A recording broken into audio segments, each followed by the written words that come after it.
पण तो फारसा महत्त्वाचा नाही आहे. आज आपल्याकडे पाहुणे म्हणून आलेले अमोल कोल्हे हे महत्त्वाची व्यक्ती आहे आजची, आणि त्यांना आपण समजून घेणार आहोत त्यांच्या बरोबरच्या गप्पांमधून. गप्पा संवाद व्याख्यानमाला जरी असले तरी गप्पा आणि संवाद याचं स्वरूप इतकं लांब असू नये असं आम्ही मगापासून म्हणतोय. त्यामुळे त्या गप्पा मारण्यासाठी आम्ही तुमच्या जवळ येतोय, कारण तुम्हाला सगळ्यांना जवळ बोलावण्यापेक्षा आम्ही तुमच्या जवळ येणं जास्त महत्त्वाचं वाटतं. सो अमोल, आपण जरा पुढे जाऊया.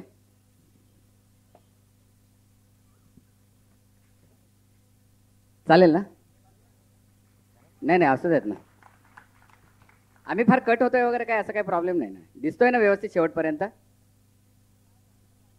पण काय होतं, अंतर वाढलं की मग गप्पा नाही मारता येणार. मग तुम्हालाही संवाद साधायचा आहे अमोलशी, आणि अमोल अरे तुरे केलं तर चालेल ना? अगदी. म्हणजे मग आपलेपणा जरा वाढतो अरे तुरे केलं की. मराठीमधले असे काही शब्द असे असतात की काय रे म्हटलं की तो कोणत्या टोनमध्ये उच्चारला जातो त्याच्यावर सगळं अवलंबून असतं, की लगेच मग सगळे झेंडे बाहेर येतील. नाही तर ते येण्या अगोदरच आपण अमोलशी गप्पा मारायला सुरुवात करणार आहोत. अरे बापरे, माझे पेपर्स मागे राहिले. नाही पण काय फारसा फरक पडणार नाही. काय नाटकात संवाद पाठ करून बोलायची सवय झालेली असते. संवाद साधायचा असतो त्यावेळेला थोडीशी तयारी करावी लागते. तो खूपच बिझी आहे. जवळजवळ चाकावर फिरतोय तो सध्या, आणि महाराष्ट्रातल्या गावोगावी अगदी बेळगाव, गोवा इथपर्यंत सातत्याने आता त्याचे शंभूराजेचे प्रयोग सुरू आहेत. त्यामुळे तो खूप थकलेल्या अवस्थेत असतो, पण आज आता तुमच्यासाठी तो खूप फ्रेश होऊन आलेला आहे. पण हे फ्रेश होऊन आल्यानंतर मला तुमच्याशी बोलतं करण्याच्या अगोदर त्याचं थोडंसं लहानपण आपण समजून घेऊया आणि मग पुढे जाऊया. अमोल, मुंबईत तू नवा, पण त्या अगोदर तुझं बालपण, तुझं शिक्षण कुठे झालं, आणि नंतर मग डॉक्टरीपर्यंत कसा गेलात, हे नेहमीच्या प्रश्नापैकी एक. त्याला सुरुवात करूया आणि मग पुढे जाऊया. म्हणजे मग बाळ रांगायला कसं लागलं, मग पुढे चालायला कसं लागलं वगैरे. मूळचा मी जुन्नर तालुक्यातल्या नारायणगावचा एक छोटंसं खेडेगाव आहे पुणे जिल्ह्यात. म्हणजे आमच्या नारायणगावची ओळख 3 गोष्टींनी आम्ही करून देतो.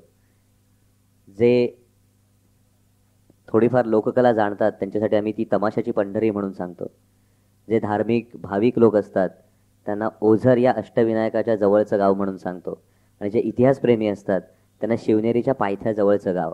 अशा 3 प्रकारे त्या गावाची ओळख होते. साधारणतः 8वीपर्यंत नारायणगावात होतो. 9वी ते 12वी मी पुण्यात होतो. मी खरा मुंबईत आलो होतो तो GS मेडिकल कॉलेज आणि KM हॉस्पिटलमधून डॉक्टर होण्यासाठी. तो झालो आणि तो झाल्यानंतर किंवा आधीपासून आवड होती, आणि असं काही झालं की मला हे क्षेत्र जास्त आवडायला लागलं, आणि मग मी हळूच अभिनय क्षेत्रात वळालो. हळूच वगैरे काय वळलेलं नाहीस, आवाज बरेच आले.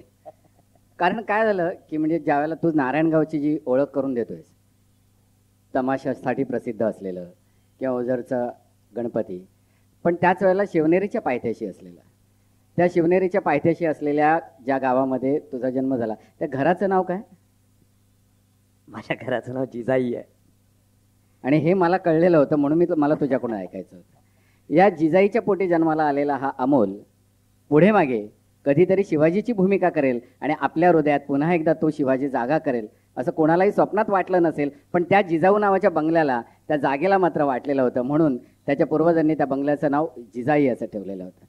तर असा हा जिजाऊच्या पोटीचा शिवाजी खऱ्या अर्थाने आपल्याला हा ज्या दूरदर्शन मालिकेतून सापडला, त्या तिथे सापडण्या अगोदर ज्यावेळेला GS मेडिकल कॉलेजला प्रथम आला मुंबईमध्ये, तर त्यावेळेला तुम्ही GS मेडिकल कॉलेजची एक परंपरा आहे, तर त्या परंपरेतून तुला काही मिळालं का? नक्कीच. म्हणजे त्या परंपरेतून मिळण्याचं थोडंसं वेगळं असं झालं की जेव्हा मी ॲडमिशन घेतली GS मेडिकल कॉलेजला, त्यावेळी GS मेडिकल कॉलेजला असलेली जी नाटकांची खूप छान परंपरा होती ती साधारणतः मी ॲडमिशन घेण्याआधी 8 ते 10 वर्ष खंडित झाली होती, आणि ती पुन्हा सुरू करायची या जिद्दीनं आम्ही त्यात उतरलो. आणि काही गोष्टींना नशीब लागतं असं म्हणतात. असं मला वाटतं की GS मेडिकल कॉलेजमध्ये डॉक्टर रवी वापटांसारखे गुरु मिळण्यासाठी मला नशीब होतं माझ्याकडे, म्हणून मला त्यांच्यासारखे शिक्षक मिळाले. म्हणजे एखाद्या मुलाचा सर्जरीमध्ये हात खूप छान आहे याचं त्यांना कौतुक आहे, तरीसुद्धा त्याची मूळ आवड अभिनयाकडे म्हटल्यानंतर शांतपणे पाठीवर हात ठेवून सांगणार आहे की तू त्या क्षेत्रासाठी जन्माला आलेला आहेस आणि मला वाटतं तू त्या क्षेत्रात करिअर करावंस. तुझ्या घरच्यांनी जर याच्यामध्ये काही विरोध दर्शवला तरी मी तुझ्या पाठीशी खंबीरपणे उभा आहे, पण तुझ्या मनाला जे वाटतं ते तू कर, यू विल बी सक्सेसफुल. इतकं प्रेमाने सांगणारे प्रोफेशनल कॉलेजमध्ये शिक्षक लाभणं मला वाटतं त्याला नशीब लागतं. आणि मी या क्षेत्रात याला जी 2 माणसं खूप मोठ्या प्रमाणावर कारणीभूत आहेत त्यापैकी एक म्हणजे डॉक्टर रवी बापट आहेत आणि दुसरी व्यक्ती म्हणजे सुबल सरकार. सुबलदा. म्हणजे ही परंपरा जी खंडित झाली होती त्यासाठी आम्ही म्हणजे आता मराठी अमराठी वाद खूपच उफाळून आलाय, पण तो KM हॉस्पिटलमध्ये 10 वर्षांपूर्वी सुद्धा होता. तो मुंबईच्या 5वीलाच पुजलेला. आणि त्यावेळी आम्ही अपूर्वाई नावाची एक रजनी सुरू केली होती जी त्याचं नृत्य दिग्दर्शन करण्यासाठी सुबल सरकार आले होते. म्हणजे मी कायम सांगतो मी या 2 माणसांकडून खूप छान 2 गोष्टी शिकलो. म्हणजे मी डॉक्टर रवी बापटांकडून आयुष्याची व्याप्ती किती मोठी असू शकते हे शिकलो आणि सुबल सरकारांकडून आभाळाला हात लागल्यानंतर सुद्धा पाय जमिनीवर कसे रोवून ठेवायचे असतात हे शिकलो. आणि म्हणूनच आज डॉक्टर अमोल कोल्हे इथे आले आहेत. त्याचं कारण हेच की आभाळाला हात लावून सुद्धा पाय जमिनीवर आहेत. मला असं वाटतं की या इथे एक मिरवणूक निघालेली होती आणि त्या मिरवणुकीतून शिवाजीच्या वेशामध्ये डॉक्टर अमोल कोल्हे सर्वांना मुजरा म्हणजे त्यांना मुजरा लोक करत होते आणि हे इथे शिल्लक राहिलेल्या मराठी जनतेला इथे म्हणजे मी माफ करा वाईट वाटून घेऊ नका, आपण आता शिल्लक राहिलेले मराठी असं म्हणूया. तर त्यांनाही अभिवादन करत त्यांची मिरवणूक निघालेली होती. अशा अनेक मिरवणुका आता त्यांच्या निघता आहेत, प्रयोगही होत आहेत. परंतु ह्या सगळ्या प्रवासामध्ये ज्यावेळेला कॉलेजच्या शिक्षणातला हा जो टप्पा झाला त्यावेळेला लहानपणी मूल ज्यावेळेला घडत असतं तर त्यावेळेला नाटक करावं किंवा आपल्याला व्यक्त करण्यासाठी एखादं माध्यम असावं असं कधी वाटलं होतं का? हो, अगदी लहान गटात असल्यापासून ती आवड होती. पण एका टिपिकल मध्यमवर्गीय शेतकरी कुटुंबातला मी मुलगा असल्यानं माझ्या घराला जरा शेतकरी कुटुंबातलं शेती किती आहे तुमची? शेती साधारणतः एक 8 एकर शेती आहे नारायणगावला. नारायणगावचे 8 एकर मी जास्त ऐकलेले म्हणून मी आपला हळूच प्रश्न विचारला. 8 एकर शेती आहे. शेतकरी कुटुंबातला मुलगा असल्यामुळे घरच्यां आणि या क्षेत्राची काही माहिती नसल्यामुळे घरच्यांचं असं होतं की ते म्हणजे काहीतरी देशोधडीला लागण्याचं काहीतरी क्षेत्र आहे असं सगळ्यांचं मत असतं. म्हणजे कुठलेही वडील आपल्या मुलाला अभिमानानं सांगतात तू डॉक्टर हो, तू इंजिनियर हो, पण खूप रेअरली आता कुठले वडील असतील तर मला माहित नाही जे मुलाला अभिमानाने सांगतात बाळा तू ऍक्टर हो असं सांगणार. आता सगळे stand up comedy show, dance show वगैरे त्यानंतर सांगायला लागले. त्यामुळे आता ते लोक सांगतात जा जा जा बाबा ते मग मुलांचं फ्रस्ट्रेशन वगैरे ह्याही गोष्टी आपण वेगळ्या गोष्टी. माझ्याही वडिलांचं स्वप्न होता मी डॉक्टर व्हावं म्हणून. मी एका नाटकात डॉक्टरचं काम केलं आणि ते पूर्ण केलं. पण काही इलाज नसतो कारण मला ऍक्टिंगच करायची होती. तसं तुला ऍक्टिंग करायची होती पण तू तुझ्या समोर एम होतं शिक्षणाचंही आणि ते पूर्ण करू शकलास. पण त्यामध्ये फक्त एक थोडंसं वेगळं होतं की सुरुवातीला मला अभिनय क्षेत्रात यायचं होतं वयाच्या 40 नंतर. हो 40 नंतर. हो म्हणजे तोपर्यंत पेशंट सगळे तोपर्यंत मी GS ला ऍडमिशन घेतली होती ती हार्डकोर न्यूरो सर्जन बनण्यासाठी. हो ग्रेट. म्हणजे अगदी खरं सांगावं असं मला वाटलं म्हणून मी अगदी खरं सांगतोय. आणि काही गोष्टी अशा घडल्या की MBBSचं शिक्षण सुरू असताना एक वेळ अशी आली होती की माझं जर शिक्षण मला पूर्ण करायचं असेल तर मला पैसे कमावणं भाग होतं. म्हणजे त्या पिरियडमध्ये माझ्याकडे माझी मेरिट सीटची फीज भरायला सुद्धा पैसे नव्हते. जेव्हा मी पहिल्यांदा दूरदर्शनवर सांगा उत्तर सांगा कार्यक्रम सुरू केला तर लोक मला विचारायचे तू बाकी काम का करत नाही, पण त्यावेळी माझं ठरलेलं होतं मी महिन्यातून फक्त 4 दिवस शूटिंग करायचो आणि इतर दिवशी मी फक्त अभ्यास करायचो. ते करत करत म्हणजे फर्स्ट इयरला घरून पैसे घेतल्यानंतर मी थ्रूआउट MBBSचं शिक्षण पूर्ण हे स्वतःच्या मिळकतीवर पूर्ण करत गेलो. आणि त्यानंतर कदाचित ग्रेट तीच मला वाटतं की होती माझ्यासाठी मला अभिनय क्षेत्रात जाण्यासाठी. कारण 4.5 वर्षांनंतर माझ्या वडिलांना हा आत्मविश्वास आला होता की जर फक्त एका सिरियलच्या अभिनयाच्या जोरावर हा पोरगा MBBSचं शिक्षण घेऊ शकतो तर ते क्षेत्र एवढं वाईट नाहीये, मग याला परवानगी द्यावी. म्हणून वडिलांनी परवानगी दिली. आणि ह्या परवानगीनंतर मग तुझं न्यूरोसर्जन जे व्हायचं स्वप्न होतं ते का सोडलंस? मुळात म्हणजे एक तर जेव्हा हे सिरियल सुरू झाली त्यानंतर असं मला वाटलं पहिली सिरियल सुरू झाल्यानंतर तिचं अप्रिशिएशन यायला लागल्यानंतर कुठेतरी जाणवलं की हे क्षेत्र आपल्याला आवडतं. आणि यामध्ये डॉक्टर रवी बापटांचा जो मुलगा होता doctor Mihir Bapat, he is a very famous spine surgeon नाव, आणि तो माझा खूप चांगला मित्र होता. आणि त्याने एकदा मला शांतपणे विचारलं तो म्हणाला की तो जेव्हा स्टुडंट होता त्यावेळी तो बॅडमिंटनचा नॅशनल चॅम्पियन होता, पण तो म्हणाला की एका ठराविक पिरियड नंतर मला असं वाटायला लागलं की मला डॉक्टर व्हायचं आहे, पण तुझ्याकडे पाहिल्यानंतर मला अजूनही वाटते, तुला स्ट्रॉंगली वाटते तुला ॲक्टर व्हायचं आहे. तर हा प्रश्न एकदा तू स्वतःला विचार. आणि त्यामध्ये एकदा डॉक्टर श्रीराम लागूंना मी हा सल्ला विचारला होता. तेव्हा त्यांनी खूप प्रामाणिकपणे मला सांगितलं होतं की जर तुला अभिनय क्षेत्रात जायचं असेल तर अभिनय क्षेत्रात वय ही फार महत्त्वाची गोष्ट असते. त्यामुळे ते उलटून गेल्यावर जाण्यापेक्षा ते हातात असेपर्यंत जा, तर तू काहीतरी करू शकतोस. म्हणून लवकर आलो. निश्चितच. आणि तू न्यूरोसर्जन नाही झालास हे आमचं सगळ्यांचं भाग्यच आहे. नाही, कारण एक चांगला अभिनेता आणि शिवाजीच्या रूपानं एक चांगला नट आमच्या समोर आला, आणि त्याच्यासाठी तुला ज्या ज्या मार्गदर्शकांनी जे मार्गदर्शन केलं ते अत्यंत योग्य होतं. कारण कुठचीही गोष्ट योग्य वयातच व्हावी लागते. पण ह्या प्रवासामध्ये तुला ज्या वेळेला दूरदर्शनची सिरियल मिळाली किंवा नंतर चॅनल्सवर तू जायला लागलास, त्यावेळेला तुला स्वतःला चॅनलचे ते स्वतःचे रोल बघितल्यानंतर तुला काय वाटत होतं, आपण कुठपर्यंत जाऊ? चॅनलचे रोल्स करताना एकतर खूप अस्वस्थ मी अशासाठी होतो की सगळ्या डेली सोप्समध्ये बायका रडणं आवश्यक असायचं, आणि त्या बायका रडण्यासाठी पुरुष वाईट असणं आवश्यक असायचं. जे चांगले पुरुष असायचे त्यांना पाठीचा कणा नसायचा, नाहीतर फक्त वाईट पुरुष असायचे. त्यामुळे सुरुवातीला जे रोल मिळत गेले, म्हणजे मग ते 4 दिवस सासूचे असो, गोजीरवाण्या घरात असो, अधुरी एक कहाणी असो, म्हणजे कित्येक मला नंतर आता काही आजोबा आजी भेटतात आणि ते सांगतात की त्या अधुरे कहाणीमध्ये जेव्हा तुम्ही टी व्हीवर यायचात ना तेव्हा बोटं मोडून शिव्या घालायचं तुम्हाला, असं सांगणारे आजोबा भेटतात. मग तेव्हा अस्वस्थ व्हायचो की नाही, यापेक्षा वेगळं काहीतरी आपण केलं पाहिजे. म्हणून मी एकदा वेडा निर्णय घेतला होता, खूप धाडसी निर्णय घेतला होता. मी एका वेळी सगळ्या मालिका सोडून दिल्या आणि मी कलावैभवचं शंभूराजे नाटक करायला सुरुवात केली होती. कलावैभवचं शंभूराजे हे नाटक पहिलं नाटक तुझं आयुष्यातलं. अगदी. म्हणजे त्याच्या अगोदर कॉलेजेसमधल्या रंगमंचावरचा आविष्कार जो काही होता तो. पण हे नाटक करायला घेतल्यानंतर तू वेगळ्या पद्धतीने काही त्या नाटकाकडे पाहत होतास. कारण आपल्याकडे अगदी केशवराव भोसले, सूर्यकांत मांढरे, त्याच्यानंतर मास्टर दत्ताराम, अगदी परशुराम सामंत, डॉक्टर काशीनाथ घाणेकर, डॉक्टर श्रीराम लागू, ज्यांनी रायगडाला जेव्हा जाग येते मध्ये सुद्धा भूमिका केलेली आहे. तर अशा ह्या सगळ्या परंपरेमध्ये डॉक्टर गिरीश ओक सुद्धा, तर ह्या सगळ्या डॉक्टरांच्या पंक्तीत सुद्धा आणि एवढ्या थोर मोठ्यांच्या पंक्तीत सुद्धा ज्यावेळेला तू बसलास त्यावेळेला ते बसण्यासाठी हे नाटक निवडताना तुझ्या डोळ्यासमोर काय होता नेमका तो रोल? नाही, मुळात हे नाटक निवडण्याचं एकच खूप महत्त्वाचं कारण अगदी प्रामाणिकपणे सांगायचं तर असं होतं की संभाजी महाराज या कॅरेक्टरवर माझं असलेलं निरतिशय प्रेम. म्हणजे मी इतका प्रेमात होतो त्या भूमिकेच्या की जेव्हा मी विश्वास पाटलांची संभाजी कादंबरी माझ्या हातात मिळाली होती तेव्हा मी ती सलग, मला आठवतं 4 दिवस 3 रात्री सलग बसून मी ती अख्खी कादंबरी वाचून काढली होती. पण 1000 पानांची ती. आणि माझी त्यांची ओळख नसताना मी त्यांना जाऊन भेटलो होतो आणि त्यांना सांगितलं होतं, सर मी डॉक्टर अमोल कोल्हे, मला तुमची कादंबरी खूप आवडली आहे, तुम्ही प्लीज त्याच्यावर नाटक करा कारण मला संभाजीचा रोल करायचा आहे. आणि त्याचे कोण वेडा काहीतरी बडबडतो अशाने ते पाहत राहिले होते.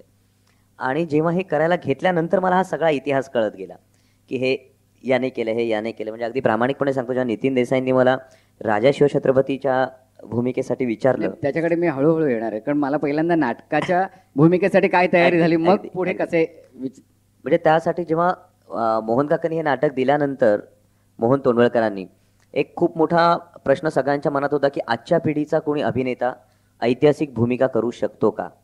त्यातही डेली सोप्सची सवय असल्यानंतर यांची फारशी तयारी नसते असं बुजुर्गांचं म्हणणं होतं. त्यामुळे त्या भूमिकेची एकतर पूर्ण तयारी करणं गरजेचं होतं. म्हणजे त्या भूमिकेसाठी मी विश्वास पाटलांची कादंबरी पूर्ण वाचून काढली, जयसिंगराव पवारांचा संभाजी वाचून काढला, आणि त्यावर मात म्हणजे मी डॉक्टर कमल गोखलेंचा शिवपुत्र संभाजी नावाचा एक PhDचा थिसिस आहे, तो थिसिस पूर्ण वाचून काढला. आणि त्यानंतर मग संभाजीराजे असे समोर उभे राहिले. आणि या व्याख्यानमालेशी एक वेगळं नातं असं आहे माझं की जेव्हा राजा शिवछत्रपती येण्याच्या आधी मी जेव्हा शंभूराजेमध्ये संभाजी महाराजांची भूमिका करत होतो तेव्हा मला मिळालेली सगळ्यात मोठी कॉम्प्लिमेंट जी होती ती विकास देसाईजींनी दिली होती. म्हणजे ते शिवाजी मंदिरला एकदा प्रयोग बघायला आले आणि प्रयोग बघून झाल्यानंतर दुसऱ्या दिवशी त्यांनी मला फोन केला आणि मला सांगितलं, मी तुझ्यामुळे रात्री जेवलेलो नाही आहे आणि काल रात्रीची माझी झोप डिस्टर्ब झाली पूर्ण, की असा राजा होता आणि तो इतक्या इफेक्टिव्हली समोर येतोय आमच्या. अभिनंदन. नितीन देसाईंनी राजा शिवछत्रपती करायला घेतला ते तर त्यांनी त्यांच्या पद्धतीने उचललेलं शिवधनुष्य होतं. एक अख्खं चॅनल त्या सिरियलमुळे उभं राहिला.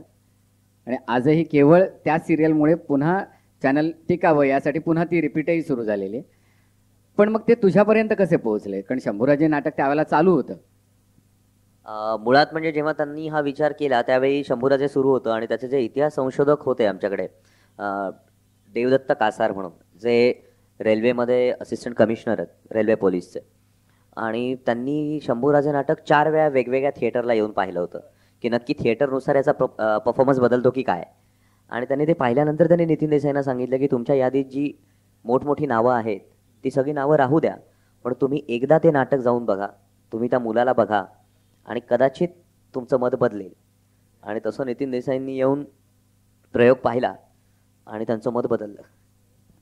आपण शिवाजी करण्याच्या प्रोसेसला जायच्या अगोदर एक थोडंसं असं समजून घेऊया की तू संभाजी करत होतास, नंतर नाटकामधला आणि मालिकेमधला शिवाजी. तर या 2 वेगवेगळ्या भूमिका आहेत. एक द्रष्टा राजा, एक लढवय्या. अशा पद्धतीने ह्या 2 वेगळ्या व्यक्तिरेखा एकाच मातीतल्या, DNA एकच, त्या सादर करताना काय नेमका अनुभव आला? मुळात म्हणजे त्या 2 सादर करताना दोन्हीचा सायकोलॉजिकल ग्राफचा जर विचार केला तर तो सायकोलॉजिकल ग्राफ पूर्ण वेगळा आहे. म्हणजे साध्या प्रत्येक गोष्टीसाठी शिवाजी महाराज जसे रिॲक्ट झाले असते आणि संभाजी महाराज जसे रिॲक्ट झाले असते, या 2 गोष्टींपासून फरक आहे. म्हणजे या 2 व्यक्तिरेखा डिफाईन करताना मी काय म्हणतो की छत्रपती शिवाजी महाराज म्हणजे कुठल्याही भावनेचा सुवर्ण मध्य आहे आणि छत्रपती संभाजी महाराज म्हणजे ही कुठल्याही भावनेची 2 टोक आहेत. त्यामुळे या 2 भूमिकांमध्ये खूप फरक होता आणि त्यांच्या बॉडी लँग्वेजपासून, त्यांच्या डोळ्यातले जे भाव असतील त्यापासून, इवन त्या दोघांच्या बोलण्यातला रिॲक्शन टाईम काय असेल किंवा त्या दोघांची एकूण थॉट प्रोसेस काय असेल याचा विचार केल्यानंतर मी कॉन्फिडंट होतो की या दोन्ही भूमिका अगदी टोकाच्या वेगळ्या आहेत. त्यामुळे त्या साकारताना अगदी मी रिलॅक्स होतो. आता ही भूमिका ज्या वेळेला अमल तुला मिळाली त्यावेळेला त्याची एक वेगळी तयारी करावी लागली असणार, कारण शिवाजी, पुन्हा शिवाजी आला इथे, संभाजी झाला, आता शिवाजी. तर त्यासाठी तुला वेगळ्या पद्धतीने करारबद्ध करण्यात आलं असं ऐकलं. त्याच्यानंतर तुझी एक वेगळी तयारी करावी लागली तुला. तर ती कशी करायला लागली, काय काय केलंस ते जरा आम्हाला सांग. त्या भूमिकेसाठी मुळात 3 प्रकारची तयारी आवश्यक होती. एक म्हणजे बौद्धिक, दुसरी शारीरिक आणि तिसरी मानसिक. बौद्धिक तयारी अशासाठी की मला अनेकांनी त्यावेळी विचारलं की शिवाजी महाराजांची भूमिका करताना काय वाटतं. तर मी प्रत्येकाला हेच सांगतो की शिवाजी महाराजांची भूमिका करणं हे खूप सोपं आहे आणि शिवाजी महाराजांची भूमिका करणं हे जितकं सोपं आहे तितकंच अवघड आहे. ते सोपं असण्यासाठी की आज महाराष्ट्रातल्याच काय, पण प्रत्येक मराठी माणसाच्या घरातल्या 4थीतल्या मुलाला सुद्धा छत्रपती शिवाजी महाराज म्हणजे काय ते माहिती आहे. पण महाराष्ट्राच्या प्रत्येक भागात शिवाजी महाराजांकडे बघण्याचा दृष्टिकोन वेगळा आहे. म्हणजे मुंबई पुण्यासारख्या शहरी भागात त्यांच्याकडे एक आदर्श राजकीय नेता म्हणून पाहिलं जाऊ शकतं किंवा पश्चिम महाराष्ट्रात तो आपला माणूस वाटतो. कोकणात त्यांना देवत्व आहे. बेळगाव, धारवाड या प्रांतामध्ये त्यांच्यावर निस्सीम श्रद्धा आहे. विदर्भ, मराठवाड्यामध्ये त्यांच्याकडे एक अद्भुत चमत्कार म्हणून पाहिलं जातं. त्यामुळे लोकांनी त्यांच्याकडे पाहण्याच्या वेगवेगळ्या दृष्टिकोनाचा एक सुवर्ण मध्य काढून त्यातून जे महाराज समोर येतात ते साकारणं हे सगळ्यात अवघड होतं असं मला वाटतं. त्यामुळे प्रत्येक इतिहासकारांनी त्यांना समजलेले महाराज जे काही मांडलेत, काही कादंबरीकारांनी जे काही मांडलेत, ते सगळं त्याचं वाचन करणं, त्याचं मनन करणं, त्यातून आमचे दिग्दर्शक आणि लेखक यांच्याबरोबर चर्चा करून त्यांच्या मनात काय प्रतिमा आहे ती समजून घेणं, या सगळ्याला मी बौद्धिक तयारी म्हणतो. दुसरी म्हणजे शारीरिक तयारी.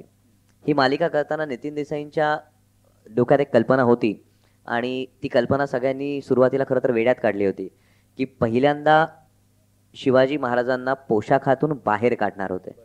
म्हणजे पहिल्यांदा शिवाजी महाराजांची शरीरयष्टी दिसणार होती. तोपर्यंत सगळ्यांचा समज असा होता की शिवाजी महाराज हे खूप काटक शरीराचे होते वगैरे असे उल्लेख आहेत. पण त्याचा जर लॉजिकचा विचार करता राज्याभिषेकाच्या वेळी 5 फूट 7 इंच उंच असणाऱ्या माणसाचं वजन हे जवळपास 80 किलो होतं. जर अफजल खान हा पोलादी पहार हाताने वाकवू शकत होता किंवा तोफेचा गाडा हा हाताने उचलून तो बाजूला करू शकत होता, अशा माणसाची 1 to 1 फाईट खेळणाऱ्या माणसाची शरीरयष्टी तशी असायला हवी. म्हणजे अगदी साधं उदाहरण जेव्हा मला एक विचारण्यात आलं होतं तेव्हा मी सांगितलं होतं की भवानी तलवारीचं वजन हे 6.5 किलो आहे.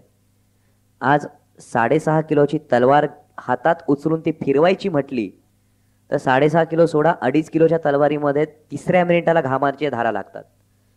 जर ही व्यक्ती 6.5 किलोची तलवार फिरवत असेल तर त्यासाठीचं शरीर तसं असायला हवं. म्हणून ती शरीर यष्टी बनवणं हा एक प्रकार होता. पण बौद्धिक तयारीमध्ये सगळं साहित्याचं वाचन करणं, शारीरिक तयारीमध्ये घोडेस्वारी, तलवार, लाठीकाठी, भाला हे सगळं शिकणं. त्यासाठी आवश्यक असणारा व्यायाम म्हणजे सुरुवातीचे 5 महिने जवळपास दिवसाचे 7 ते 8 तास या सगळ्या गोष्टींमध्ये जायचं. म्हणजे सकाळी 7ला उठायचो, नाश्ता झाला की 9 ते 12 एक सेशन असायचं एक्सरसाइजचा. 12 ते 1 तास स्विमिंग करायचो. 1 नंतर 1ला येऊन जेवायचो. जेवल्यानंतर तासभर झोपायचो. त्यानंतर साधारणतः 3:30 ते 4 वाजेपर्यंत पुन्हा वाचन व्हायचं. 4 वाजता पुन्हा जिममध्ये जायचं. 4 ते 6 जिम व्हायची. 6 ते 7:30 ही सगळी हत्यारं शिकायचो. 7:30 नंतर घोड्यावरून रपेट असायची. ती झाली की रात्री 9:30 नंतर दिग्दर्शक आणि लेखकाशी चर्चा व्हायची. आणि 11 वाजता बेडवर पडल्यानंतर केव्हा झोप लागायची मला 5 महिने कळलं नव्हतं. शिवाजी बनणं किती सोपं आहे ना. या टाइम टेबलला 5 महिने गुंतवून ठेवलेलं आणि त्याच्यातून एक पिळदार शरीर असते, सगळ्या हत्यारांशी लीला या खेळणं आणि त्यानंतर मानसिकदृष्ट्या भावनिकदृष्ट्या एक कलावंत त्या भूमिकेमध्ये शिरणं. हा सगळा प्रवास इतका सोपा नसतो. तो खरा राजा काय कसा घडला असेल त्याच्या मागचा सगळा इतिहास आपण वाचलेला आहे, आपल्या पूर्वजांनी सांगितलेला आहे, तो लिहिलेला आहे. परंतु ती व्यक्तिरेखा पुन्हा एकदा वेगळ्या पद्धतीने जगायला मिळणं आणि ते तुमच्या पुढे त्या पद्धतीने सादर करणं, याच्यासाठी घेतलेले कष्ट हे त्याच्याच तोंडून ऐकणं फार महत्त्वाचं होतं.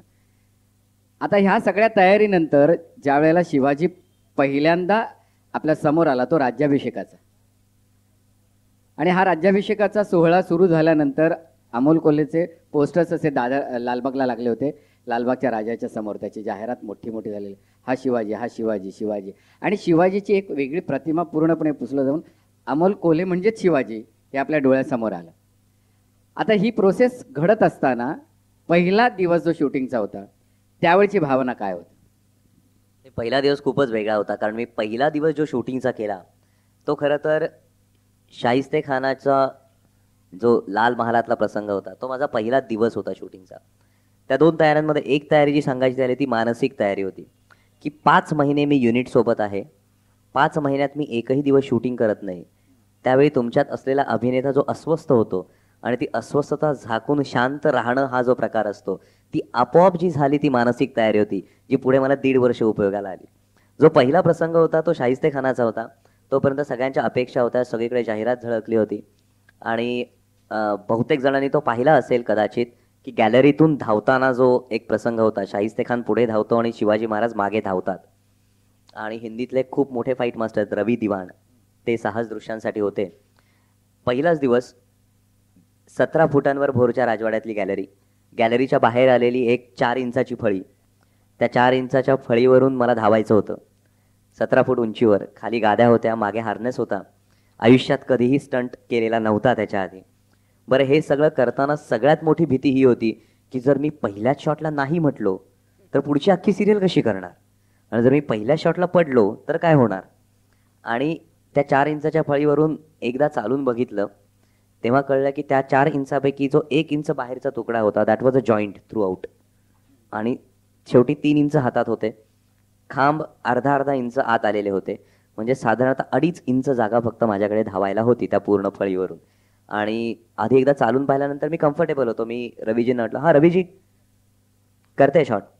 अरे नाही अमोल रुक, तेरे लेफ्ट हँड में स्वॉर्ड रहेगा. आणि मग मी घाबरलो. म्हटलं हो 2.5 इंच, त्यात मला असं वाटत होतं कुठे पडलं तर पटकन धरता येईल. इथं तुम्ही सांगता डाव्या हातात तलवार आहे आणि उजव्या हाताने पूर्णपणे खांबांना धरत धावतोय असं वाटायला हवं. आणि पहिला टेक झाला आणि पहिल्या टेकला माझा उजवा गुडघा त्यातल्या एका खांबावर जोरदार आदळला. म्हणजे मला रात्री घरी गेल्यानंतर कळलं होतं की उजवा गुडघा डाव्या गुडघ्याच्या दुप्पट सुजला होता. आणि त्यानंतर म्हटलं नाही, आता मागे हटलो तर शिवाजी होणे नाही.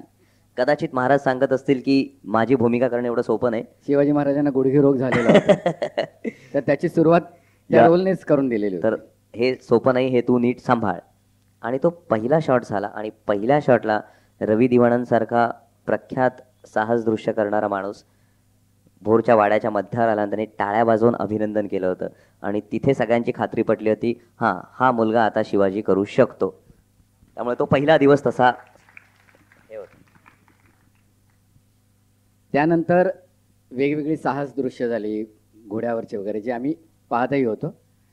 पण हे सगळं करत असताना मध्ये तुम्ही भोरचं शूटिंग संपल्यानंतर कर्जतला आलात, कर्जतच्या एन डी स्टुडिओमध्ये.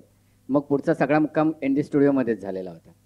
या एन डी स्टुडिओमध्ये वेगवेगळे नामांकित नट वेगवेगळ्या शूटिंगच्या निमित्ताने येत होते वगैरे. तर त्यावेळेला अशा काही व्यक्ती तुला भेटत होत्या ज्या आमच्या कानावर येत होतं. तर त्याच्यापैकी अशा छोट्या छोट्या काही व्यक्तिरेखा होत्या, त्या कोण कोण होत्या आणि कशा कशा भेटल्या हे जरा तू आम्हाला सांग. नाही, जेव्हा शूटिंग सुरू झालं होतं नुकतंच, त्यावेळी मला असं कुणकुण लागली होती की बच्चन साहेब एन डी स्टुडिओमध्ये येणार आहेत. आणि कुठलाही कलाकार हा त्यांचा फॅन असणं अगदी स्वाभाविक आहे. आणि तेव्हा जस्ट आमचा प्रोमो सुरू झाला होता आणि बच्चन साहेब आले स्टुडिओमध्ये. आणि मी नितीन देसाईने सांगितलं की मला त्यांना भेटायची इच्छा आहे, त्यामुळे मी बघतो विचारून. आणि बच्चन साहेबांनी प्रोमो बघितला आणि त्यांनी स्वतः सांगितलं, मुझे आपके शिवाजी महाराज से मिलना है. आणि मी अक्षरशः असा, मी बच्चन साहेबांना भेटतोय म्हणून मी गेलो. त्यांनी सांगितलं की त्यांनी कौतुक केलं, छान वाटतंय हे ते. आणि अभिषेक बच्चनला त्यांनी बोलवलं आणि विचारलं, अभिषेक ये एकदम हूबहू शिवाजी लग रहा है ना, बहुत अच्छे लगेंगे. मग मला विचारलं की अगर आपको ऐतराज न हो तो मैं आपको गेटअप में देखना चाहता हूँ. म्हटलं सर माझं संध्याकाळी शूटिंग आहे. हाँ मैं हूँ शाम तक. आणि संध्याकाळी त्यांचं शूटिंग संपल्यानंतर त्यांनी पुन्हा नितीन देसाईंना फोन केला, अरे आपके वो शिवाजी महाराज रेडी आहे क्या. आणि ते स्वतः सेटवर आले आणि त्यावेळी त्यांनी सेटवर येऊन मला बघितल्याबरोबर मिठी मारली आणि मला म्हणाले की आप हुबहू शिवाजी महाराज लग रहे हो. मग त्यानंतर जॅकी श्रॉफ, मधुर भांडारकर, आशुतोष गोवारीकर एवढ्या जणांना भेटलो. आणि ते सगळे तुझ्याकडे शिवाजी म्हणून बघत होते. हा सगळ्यात महत्त्वाचा भाग होता. या शिवाजीच्या प्रयोगाच्या वेळेला, शूटिंगच्या दरम्यान तू शंभूराजेचे प्रयोग बंद केलेस.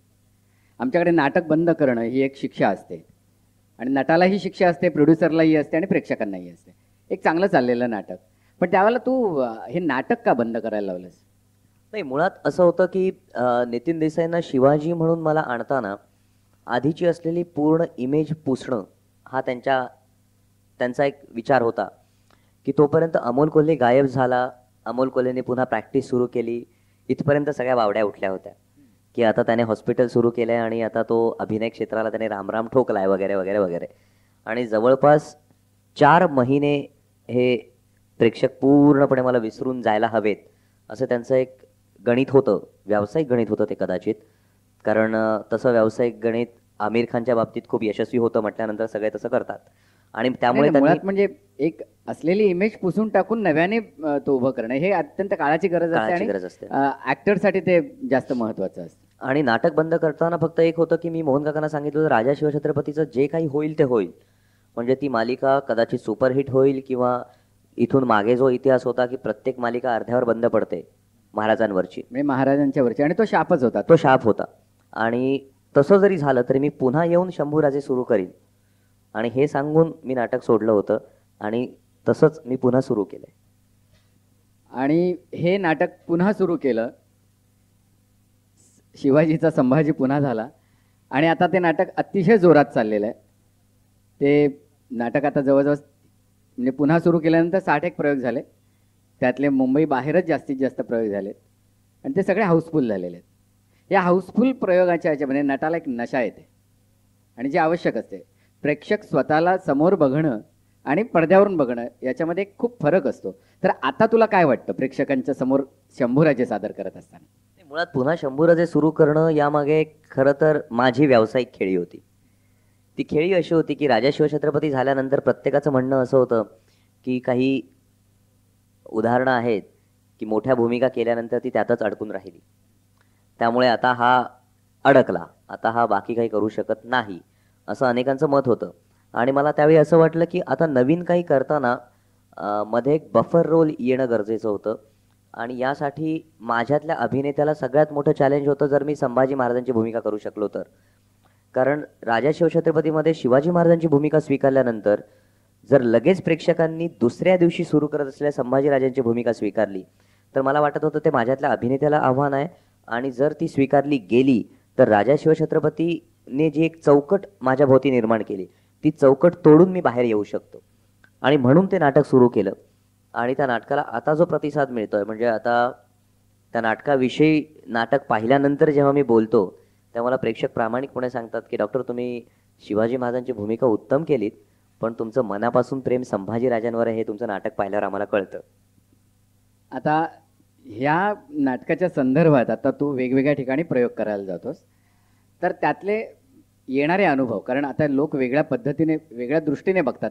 डॉक्टर अमोल कोल्हे शिवाजी म्हणून बघतात, पण त्याच वेळेला तुझ्यावर प्रचंड प्रेम करतात आणि त्या प्रेमापोटी नाटकाला येतात, गर्दी करतात, हाऊसफुल होतं. आणि त्या हाऊसफुल झाल्यानंतर वेगवेगळे किस्से आपल्याला अनुभवायला मिळत असतात. ते किस्से आम्हाला थोडेसे ऐकायचे. म्हणजे आता एक आम्हाला खूप सुखद असा एक अनुभव आला होता बेळगाव. म्हणजे बेळगाव शहराचं एक खूप असं वेगळं स्थान माझ्या मनात तयार झालंय की जेव्हा राजा शिवछत्रपती सुरू होती, त्या अफजल खान वधानंतर बेळगावमध्ये प्रचंड मोठ्या प्रमाणात जल्लोष साजरा करण्यात आला होता. राज्याभिषेकाचा जेव्हा शेवटचा एपिसोड झाला, तेव्हा बेळगावमध्ये जवळपास 1.5 तास आतिषबाजी सुरू होती. दुसरी दिवाळी साजरी केली जात होती. आता शंभूराजेचे मी सलग 5 प्रयोग बेळगावला केले, ते 5ही प्रयोग हाऊसफुल झालेत.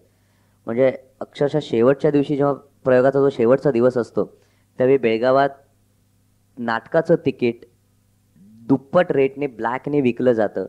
पण ते खुर्चीवर बसण्यासाठी नसतं, ते मधल्या गँगवेज आणि बाजूचे गँगवेज जे असतात, तिथे खाली बसण्यासाठी दुप्पट रेटने लोक तिकीटं विकत घेतात आणि नाटक पाहायला येतात. तिथेच बेळगावामध्ये एक मला खूप असा गोड अनुभव आला की एक इंटरव्हलमध्ये काही संयोजक मला भेटायला आले आणि त्यांनी मला सांगितलं की डॉक्टर, आज एक जोडपं शिमोग्यावरून आलंय. हे शिमोगा बेळगावपासून 250 किलोमीटर आहे, बेंगलोरच्या जवळ. आणि ओव्हरनाईट प्रवास करून ते प्रयोगाला आले होते. त्यांना खाली बसायला सुद्धा तिकीट मिळालं नव्हतं. म्हणून अख्खा पहिला अंक नाटकाचा त्यांनी दरवाजाला कान देऊन ऐकला होता. आणि नंतर मला कळल्यानंतर मी त्यांना विचारलं की प्लीज त्यांना बसू द्या कुठेतरी. तर ते म्हणाले, सर कुठेच बसायला जागा नाही आहे. त्या जोडप्याला मी विचारलं, विंगेत फक्त जागा आहे. आणि ते जोडपं हो म्हणालं. 250 किलोमीटरवरून आल्यानंतर त्यांनी विंगेत उभा राहून दुसरा अंक बघितला. त्यानंतर आत्ता आमचे कोल्हापूर किंवा पश्चिम महाराष्ट्रातले प्रयोग जे करतात आनंदराव कुलकर्णी, या माणसाला जवळपास आज 35 वर्ष नाट्यसृष्टीत पूर्ण झाली.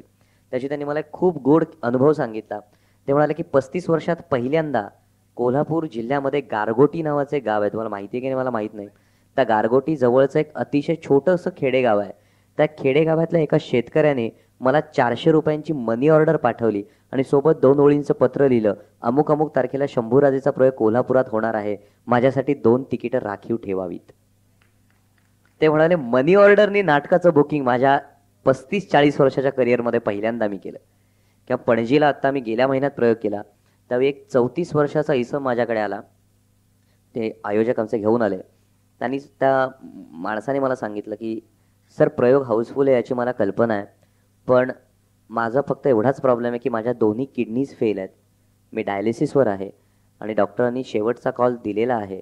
त्यांनी हॉस्पिटलमधून घरी घेऊन जायला सांगितलं आहे. आता काही होऊ शकत नाही एवढं त्यांनी सांगितलं आहे. मी माझ्या बायकोला सोबत घेऊन आलो आहे. माझी फक्त एवढीच इच्छा आहे की जर मला मरण येणार हे मला माहिती आहे, तर ते मरण येण्याआधी मला फक्त एकदा तुम्हाला स्टेजवर परफॉर्म करताना बघायचं आहे, मग मरण आलं तरी चालेल. आणि त्या माणसाने ते नाटक पूर्ण पाहिलं. ते इतके जे काही गोड अनुभव येतात, जसे अनुभव राजा शिवछत्रपती नंतर मला आले होते, तसेच अनुभव आता शंभूराजेच्या निमित्ताने अनेक ठिकाणी येत आहेत.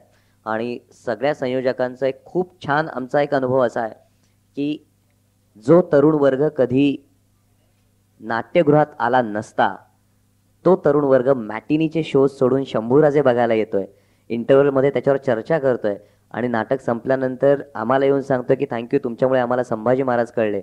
आणि जाताना आयोजकांना विचारून जातोय, पुढचं नाटक कधी आहे, आम्हाला आवर्जून सांगा, आम्हाला परत बघायला यायचंय. मला वाटतं की नाट्यसृष्टीकडे तरुण वर्ग वळणं हे या नाटकाचं यश आहे. अलीकडे अनेक U-टर्न व्हायला लागलेले आहेत. त्यातला शंभूराजाच्या दृष्टीने एक नवी पिढी सुद्धा U-टर्न घेते आणि नाटकाकडे येते, ही आनंदाचीच गोष्ट आहे. हा जसा डॉक्टर म्हणून व्यवसाय आपण स्वीकारणार अशा वर्जवर असताना शरीरशास्त्राचा अभ्यास झालेला आहे आणि तरी देखील आपण डॉक्टर होत नाही आहोत किंवा पेशंट तपासत नाही आहोत, असं ज्यावेळेला जाणवलं त्यावेळेला काय मनस्थिती होती? नाही, त्यावेळी म्हणजे आता मला काही जण विचारतात की तू प्रॅक्टिस केली नाहीस, तुला वाईट वाटतं का? मी प्रामाणिकपणे सांगतो, जर मी प्रॅक्टिस केली असती तर वयाच्या 29व्या वर्षी मला व्याख्यानमालेत कोणीच बोलवलं नसतं. त्यासाठी मला वयाची 50, 55, 60 वर्षाचा होऊन काहीतरी करावं लागलं असतं, तर मला व्याख्यानमालेत बोलवलं आणि मग असतं. एखाद्या पंतप्रधानाच्या मांडीवर किंवा गुडघ्यावर शस्त्रक्रिया शस्त्रक्रिया केली करायला असती, लागली. मग पद्मश्री वगैरे मिळाली असती. पण जोक सपाट, पण असं होतं की राजा शिवछत्रपतीच्या वेळी मला माझ्या प्रॅक्टिसचा सगळ्यात जास्त उपयोग झाला. किंवा या शिक्षणाबद्दल मी प्रामाणिकपणे म्हणतो की हे या प्रश्नाचं उत्तर मी खूप दिवस शोधत होतो. जेव्हा मी नवीन नवीन या क्षेत्रात आलो होतो तेव्हा भेटणारा सहज टिंगल करण्यासाठी म्हणायचा, काय शेवटी एक मेडिकलची सीट वाया घालवली ना तू, बाकी काय केलंस? तर मला एक खूप छान उत्तर माझ्या सरांनीच मला दिलं होतं. आणि की इंग्रज या देशातून गेले, पण जाताना एक खूप वाईट गोष्ट ठेवून गेले, ती म्हणजे इथली शिक्षण पद्धती. इंग्रजांना कारकून घडवायचे होते, आत्ताची शिक्षण पद्धती सुद्धा कारकून घडवते. आणि दुर्दैवानं आपल्या संस्कृतीमध्ये शिक्षणाचं जे मूळ ध्येय होतं ते म्हणजे व्यक्तिमत्वाचा विकास किंवा आत्म्याची उन्नती, हे आपण केव्हाच विसरून गेलो. आणि शिक्षणाचं ध्येय म्हणजे रोजगाराची निर्मिती, एवढंच फक्त आपल्या डोक्यात आहे. त्यामुळे तू जे शिक्षण घेतलं त्या शिक्षणामुळे तुझी विचार करण्याची एक पद्धत डेव्हलप झाली, याचा विचार कोणी करत नाही. पण तू डॉक्टरकीचं शिक्षण घेतलं आणि तू प्रॅक्टिस करत नाही, हा गुन्हा आहे, कारण तू त्यातून रोजगार कमवत नाहीस, असं अनेकांचं म्हणणं पडलं. पण राजा शिवछत्रपतीच्या वेळी सकाळी 7 वाजता आमचं शूटिंग सुरू व्हायचं ते संध्याकाळी 7 वाजेपर्यंत.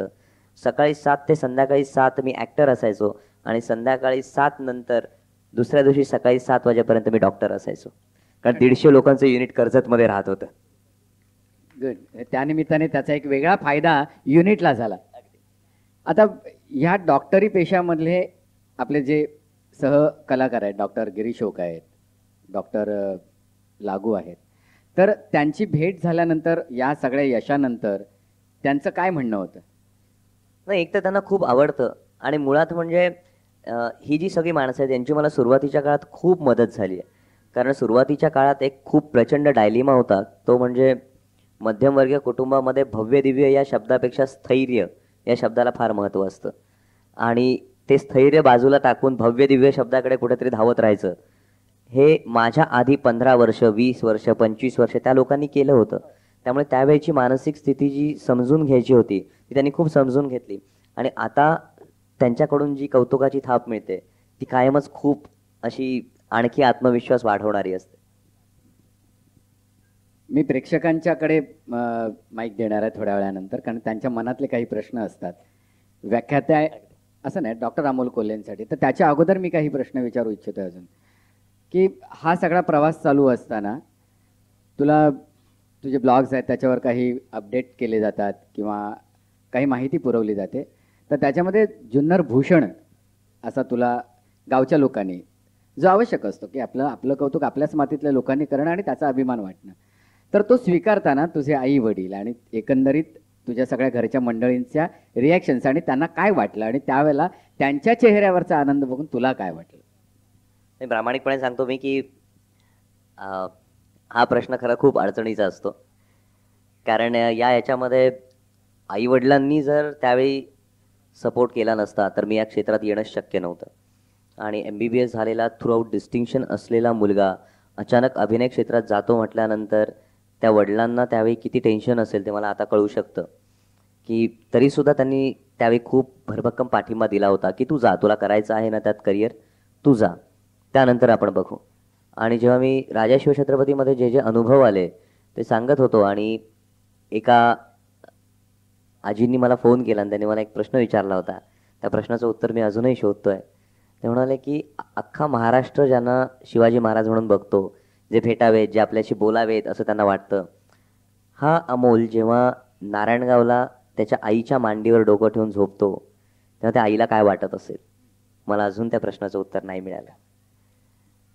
पण घरच्यांचा खरंच खूप सपोर्ट होता. पण प्रामाणिकपणे सांगतो, या 15 महिन्यांमध्ये मी कुठल्याही नातेवाईकाचं लग्न, साखरपुडा, मयत, दशक्रिया विधी यापैकी कुठल्याही गोष्टीला उपस्थित राहू शकत नव्हतो. पण तरीसुद्धा माझ्या घरच्यांनी कुठलीही तक्रार केली नव्हती. लग्नाला जेमतेम माझे 6 महिने झाले होते आणि त्या 6 महिन्यानंतर मी थेट 15 महिने कर्जतला राहणार होतो. तरीसुद्धा माझ्या मिसेसने, ती आता डॉक्टर आहे KEMमध्ये, तिने सुद्धा त्याबद्दल कधीही तक्रारीचा चकार शब्द काढला नव्हता. तेव्हा मला वाटतं की जर हा सगळा घरच्यांचा सपोर्ट नसता तर मला वाटत नाही मी राजा शिवछत्रपती इतक्या प्रामाणिकपणे आणि इतक्या खंबीरपणे उभं करू शकलो असतो. या ग्रेट. या 15 महिन्याच्या कालावधीत बायको तुला कधीच भेटली नाही? बायको शनिवार रविवार कधीतरी 15 दिवसांनी वगैरे अशी भेट व्हायची आमची. त्यावेळेला तू तलवार वगैरे बाजूला ठेवायचंच की नाही? जर मी मनातले तलवार प्रश्न- बाजूला ठेवली नसती तर तिने माझ्यावर तलवार चालवली असती. नाही ते पार, कारण संसार करायचाच आहे पुन्हा, नाहीतर तिला उर्मिलीची भूमिका बजावायला लागली असते. आता मी थोड्या वेळाने प्रेक्षकांच्याकडे येतोय.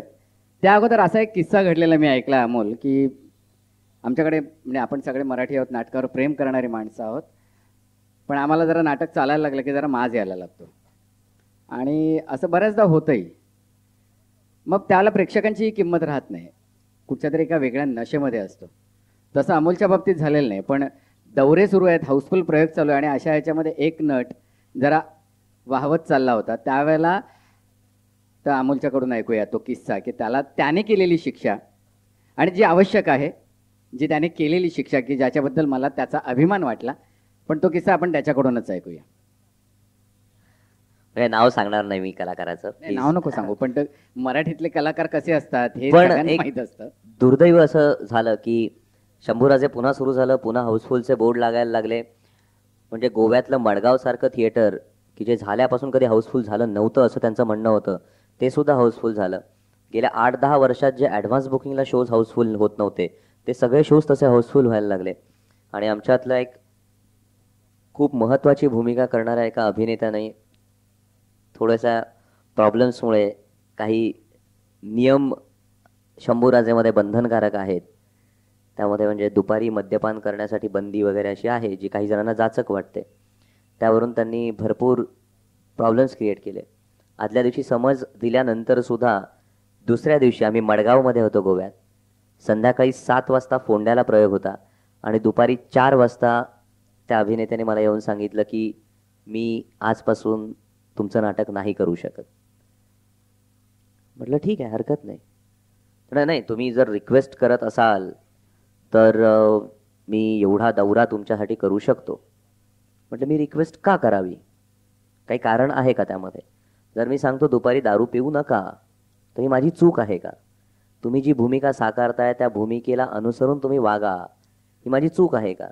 आणि जर ही माझी चूक नसेल तर मी माफी मागू शकत नाही. जर कॉन्ट्रॅक्टनुसार तुम्हाला नाटक करायचं असेल तुम्ही जरूर करा, तुम्हाला जायचं असेल तुम्ही जाऊ शकता. संध्याकाळी 7चा प्रयोग फोंड्याला, दुपारी 4 वाजता हे मडगावमध्ये घडतं. 4:15 वाजता त्या माणसाची बॅग त्यांना रूमच्या बाहेर काढून दिली. त्यांना म्हटलं तुम्ही गोव्यातून थेट मुंबईला जाऊ शकता. कॉन्ट्रॅक्टर आणि मॅनेजर धावत आले. मॅनेजरने सांगितलं सर अनेक मोठमोठे कलाकार गोव्यातून परत गेलेत. म्हटलं माझी रिस्क आहे, मी त्या कॅरेक्टरवर मनापासून प्रेम करतो आणि मला वाटत नाही जे मी काही केले जर यात चूक असेल तर प्रेक्षक मला झिडकारतील, पण जे बरोबर असेल तर प्रेक्षक मला स्वीकारतील.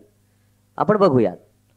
आणि फोंडा ते मडगाव ते फोंडा या प्रवासात अख्खं नाटक रिस्ट्रक्चर केलं गेलं, जे फक्त 3 कलाकारांना माहीत होतं. बाकी अख्खी टीम पोहोचली होती. गेल्यानंतर बॅकस्टेजवाले वगैरे निवांत बसले होते. काय नाटक बहुतेक लवकर सुरू होत नाही, कारण एवढं मोठं कॅरेक्टर करणारी एक व्यक्ती आज नाहीच दिसत आहे, म्हणजे काय नाटक सुरू होणार नाही. प्रत्येकाला सांगितलं नाटक इथे बदललंय, इथे बदललंय, इथे बदललंय, इथे बदललंय, सुरू करा. कुणालाही विश्वास नव्हता. हे सगळे कलाकार, सगळे बॅकस्टेज आर्टिस्ट हे विंगेमध्ये उभे राहून बघत होते काय नक्की चाललंय.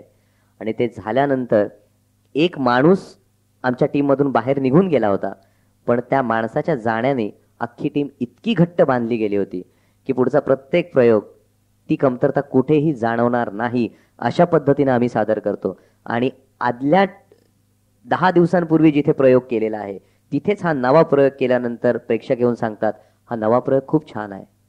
म्हणजे कधी कधी ब्लेसिंग इन डिस्गाईज आपण म्हणतो तसं काहीतरी आमच्या बाबतीत झालं होतं नाटकाच्या बाबतीत.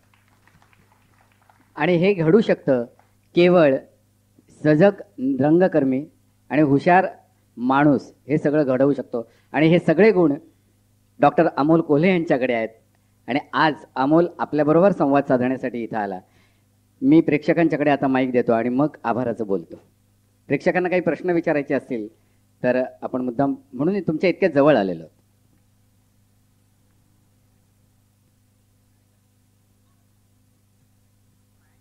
हॅलो, कोणाला काही विचारायचं आहे? येऊ शकता इथे.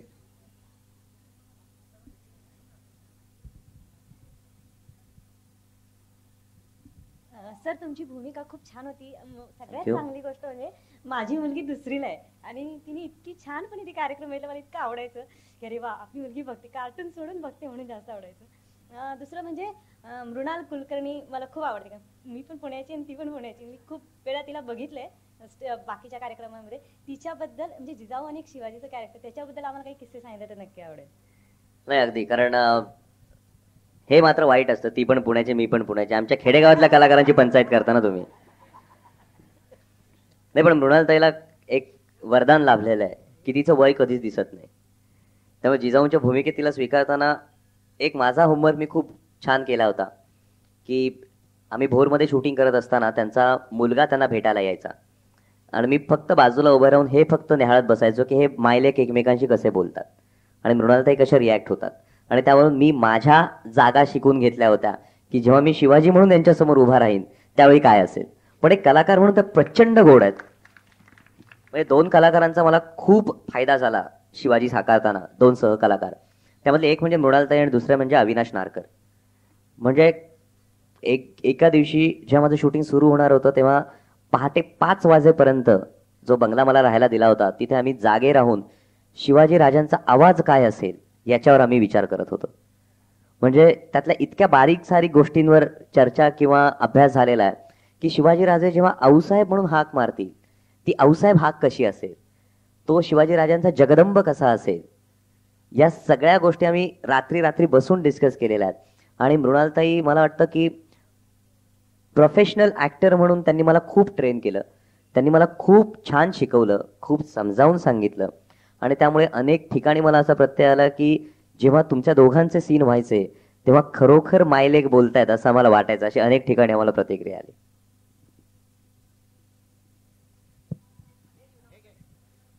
काय सांगू, मी उन्हाळ होतो. नाही, अभिनय संघ त्यावेळी होतं, पण नारायणगाव सारख्या शाळेमध्ये ग्रामीण भागातली शाळा असून सुद्धा खूप छान प्रोत्साहन दिलं जायचं. आणि त्यामुळे शाळेचं स्नेहसंमेलन या सगळ्या गोष्टी तोपर्यंतच अभिनय सीमित होता. थोडेफार जिल्हा परिषदेच्या नाट्यस्पर्धा वगैरे असायच्या, त्यामध्ये भाग घ्यायचो. सकाळ नाट्यवाचन, सकाळ पेपर तिकडे खूप प्रसिद्ध आहे, सकाळ नाट्यवाचन स्पर्धेमध्ये भाग घ्यायचो. शालेय जीवनातला अभिनय हा एवढ्या पुरताच ॲक्च्युली सीमित होता. पण शालेय जीवनात खरं तर खेळांची मला खूप आवड होती त्यावेळी. त्यातही कबड्डी आणि खो खो हे 2 माझे वीक पॉईंट्स होते किंवा अजूनही आहेत रादर. म्हणजे परवा एका फंक्शनला, जेव्हा MITच्या फंक्शनला पुण्याला मी गेलो होतो त्यावेळी तिथल्या लोकांना मला भेटणं हे आकर्षण होतं. पण माझं आकर्षण खूप वेगळं होतं की भारताचा कबड्डी टीमचा कॅप्टन पंकज शिरसाट माझ्या बाजूला बसला होता आणि मी सगळं सोडून त्यांना कबड्डीचे किस्से विचारत होतो. त्यामुळे शालेय जीवन हे असं मिक्स होतं. अभ्यासात उत्तम होतो, त्यामुळे शिक्षकांची कधी तक्रार नव्हती. त्यामुळे इट वॉज फन. म्हणजे मी असं कधीच म्हणत नाही की शालेय जीवन खूप खडतर होतं वगैरे. मी खूप धमाल गेली शालेय जीवनात.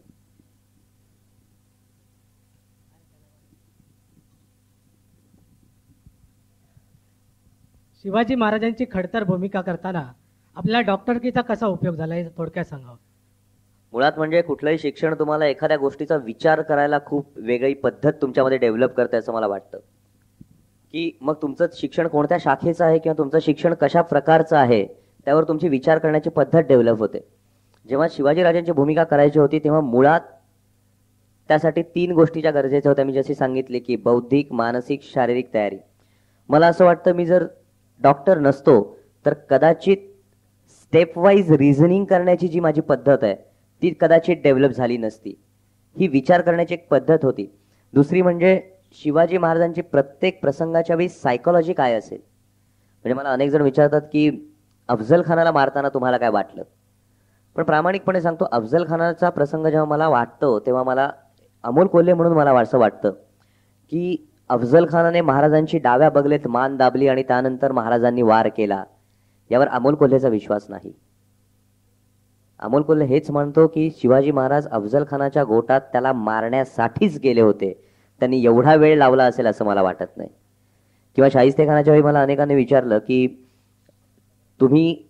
आम्ही आत्तापर्यंत असं वाचलंय की शाहिस्ते खान हा खिडकीतून उडी टाकून पळून गेला, तुम्ही मात्र शाहिस्ते खान हा लाल महालातच पडलेला दाखवला. म्हटलं मला असं वाटतं की शाहिस्ते खान जर खिडकीतून उडी टाकून पळून गेला असता तर लाल महालाभोवती त्याचंच सैन्य होतं, तो काय हाताला मलमपट्टी करायला गेला नसता. त्याने आधी सैन्याला सगळे चौकी पहारे सील करायला सांगितले असते, तेव्हा तो आत पडणं जास्त संयुक्तिक होतं. किंवा पन्हाळ्यावरून सुटताना अनेक ठिकाणी असं लिहिलेलं आहे की महाराज पालखीतून पळाले. मला असं वाटतं की जो माणूस आपल्या सवंगड्यांबरोबर सह्याद्रीच्या कडेकपाऱ्यांमध्ये मीठ भाकरी खाऊ शकतो, तो माणूस त्यांच्या खांद्यावर पालखी देऊन स्वतः निवांत बसून जाणं मला पटत नाही. माझ्या शिक्षणाने मला इतिहासाकडे तार्किक दृष्टीने बघायला शिकवलं असं मला वाटतं, आणि ज्याचा ही भूमिका करताना खूप उपयोग झाला.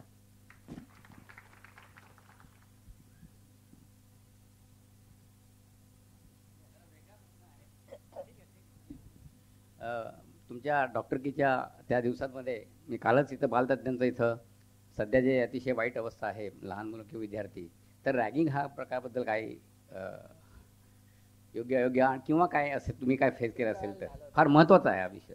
नाही, मुद्दा खरं तर असा आहे की रॅगिंग का होतं हा एक मोठा मुद्दा आहे.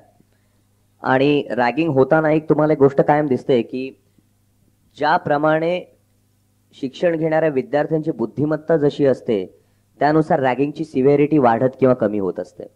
यामध्ये रॅगिंग होताना रॅगिंग का व्हावं यामध्ये एक वर्चस्वाचा मुद्दा असतो. रॅगिंग घरातही होतं. जेव्हा वडील पोराला त्याचं म्हणणं पटत असताना सुद्धा मोठ्या आवाजात सांगतात मी सांगतो म्हणून हे ऐक, हेच रॅगिंग कॉलेजमध्ये फक्त सिनियरकडून ज्युनियरवर केलं जातं असं मला वाटतं. दुसरी गोष्ट एक महत्वाची असते की महाराष्ट्राच्या कानाकोपऱ्यातून आलेली मुलं असतात.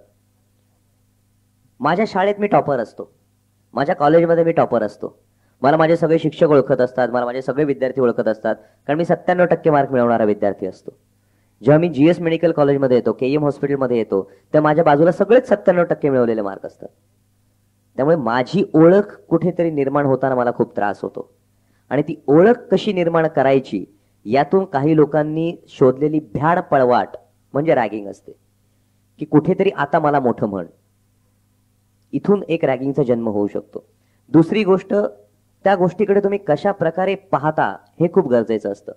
म्हणजे आता KM हॉस्पिटलचं नाव मधल्या एका प्रकरणामध्ये खूप उडवलं गेलं, खूप चॅनेल्सनी वगैरे, पण दुर्दैवानं मीडियानी याचा कधीच शोध घेतला नाही की याच KM हॉस्पिटलमध्ये रॅगिंगला एक खूप वेगळं वळण देण्यात आलेलं आहे, ज्याचं शिदोरी हे नाव आहे, ज्यामध्ये सिनियर्स आणि ज्युनियर्समध्ये इंटरॅक्शन होते, त्यांच्यामध्ये सुसंवाद साधला जातो आणि सिनियर्स ॲक्च्युली ज्युनियर्समध्ये जे काही इतर गुण आहेत ते डेव्हलप होण्यासाठी मदत करतात. हीच गोष्ट KM मध्ये होते. म्हणजे प्रामाणिकपणे सांगतो की जेव्हा तुम्ही ज्युनियर्सवर रॅगिंग करता, म्हणजे माझ्या अनुभवावरून सांगतो, मला 6 महिने जवळपास रॅगिंगला तोंड द्यावं लागलं. पण आज 6 महिन्यानंतर माझा कुठलाही सिनियर माझ्या समोर आला तर त्याच्याबद्दल माझ्या मनात अजिबात आदर नसतो. पण आम्ही जेव्हा 6 महिने रॅगिंगला तोंड दिलं त्यानंतर आम्ही एक अलिखित नियम केला होता की रॅगिंग घ्यायची नाही, कुणाला घेऊ द्यायची नाही. आणि आज 8 वर्ष माझा ज्युनियर सुद्धा माझ्या खांद्यावर हात टाकून तुम्हाला KMच्या कट्ट्यावर चहा पिताना दिसू शकतो. त्याच्या मनात मात्र माझ्याविषयी आदर असतो. त्यामुळे रॅगिंग घेऊन तुम्हाला काहीच मिळत नाही, त्यापेक्षा ती टाळली आणि ती जर शिदोरी डेव्हलप केली तर त्यातून खूप फायदा होऊ शकतो. त्यामुळे कुणाच्या तरी इगोला डिवचून उगाच तेवढ्या पुरता क्षणिक मोठेपणा मिळवण्यापेक्षा चिरंतन काळ टिकणारा मोठेपणा टिकवला तर उगीच त्याला कमरेत वाकून गुड मॉर्निंग म्हणण्यापेक्षा खांद्यावर हात टाकून काय कसायस म्हटलं तर जास्त बरं वाटेल. नमस्कार, मी निकिता पवार. मला आठवत आहे तुमचा पहिला दिवस होता राजा शिवछत्रपतींचा. तेव्हा ॲक्च्युली आमची फॅमिली म्हणजे मी, मम्मा आणि पप्पा तुळजापूरला होतो. आम्हाला असं वाटत होतं आणि TVचं आमच्या रूममध्ये जो TV होता त्याचं केबल चालू नव्हतं, तर आम्हाला असं वाटत होतं की फर्स्ट दिवसच जाणार आपला. म्हणजे अगदी तेव्हा माझ्या मनात असं काय नव्हतं की आपण बघायलाच पाहिजे. मला वाटत होतं ओके एक हिस्टॉरिक काइंड ऑफ आहे आणि शिवाजी महाराजांबद्दल आहे म्हणून मम्मा ॲक्च्युली म्हणते म्हणून बघावं. म्हणजे तेव्हा एवढं वाटत नव्हतं की बाबा बघावं आपण. पण तो आम्ही मम्माने ॲक्च्युली फोर्स केलं आणि त्या मॅनेजरला सांगितलं की तुम्ही चालू करा, तो आम्हाला बघायचा आहे. आम्ही तो बघितला आणि त्याच्यानंतर कंटिन्युअसली म्हणजे एकही आम्ही एपिसोड मिस न करता मी माझ्या घरचे सगळेजण बसून बघितलं. आणि आजही मी तुम्हाला इकडे बघते तर मला असं नाही वाटत आहे की मी अमोल कोल्हे यांना बघते, मला ते शिवाजीचं रूपच दिसतंय तुमच्या ह्याच्यामध्ये. आणि एक रिक्वेस्ट, तुमचा कुठला तरी एक डायलॉग शिवाजी महाराजांचा कुठला तरी एक तुमचा फेवरेट बोलून दाखवा प्लीज. तुमचे बाबा काय करतात? ही is a worker, I mean काय काम करतात? सर्विस. एक दिवस फुकट सर्व्हिसला जातील पगार न घेता? गॉड. आमचा पोटापाण्याचा धंदा आहे, फुकट कसा सादर करू? हा एक खूप गोड किस्सा आहे. एकदा राम कदम आमच्या KM मध्ये आले होते आणि तरी बापट सरांच्या मैत्री खातर ते आले होते आणि त्यांनी सगळ्यांनी खूप रिक्वेस्ट केली की एक गाणं एक गाणं एक गाणं एक गाणं. त्यांनी शांतपणे सांगितलं, 1 मिनिट, कुठल्याही कलाकाराला त्याची कला अशीच सादर करायला सांगू नका. माझा इथे कार्यक्रम ठेवा, कार्यक्रमात हवी तेवढी कला मी सादर करतो. थँक्यू.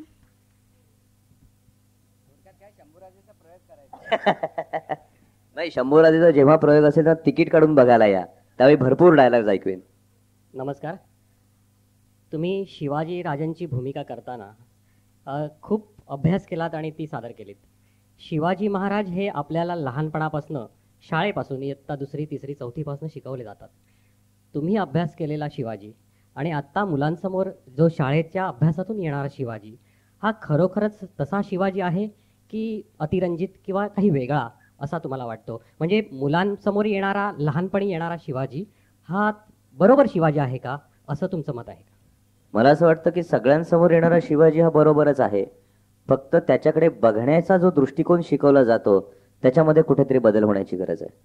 सगळ्या कादंबऱ्यांमधून तुम्हाला तेच शिवाजी महाराज दिसतात, पण त्या शिवाजी महाराजांकडे बघण्याचा दृष्टिकोन कुठल्याच शाळेत शिकवला जात नाही.